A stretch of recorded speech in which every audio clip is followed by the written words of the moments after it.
परदेशातील प्रवास स्वस्त झालेला आहे. परदेशातील शिक्षण स्वस्त झालंय. मोबाईल फोन्स हे सुद्धा स्वस्त झालेले आहे. क्रीडा साहित्य स्वस्त झालेलं आहे. त्यानंतर दुचाकी या सुद्धा स्वस्त झाल्या. कपडे सुद्धा स्वस्त झालेले आहेत.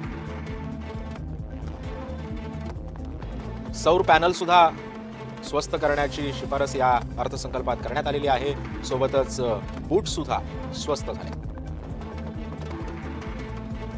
चामडे म्हणजे लेदर सुद्धा स्वस्त झालेलं आहे. तर महाग कोणकोणत्या गोष्टी आपण झालेल्या त्या पाहतोय. सिगारेट महाग झालेली आहे. वैद्यकीय उपकरणं महाग झालेली आहेत. दारू सुद्धा महागलेली आहे. भंगार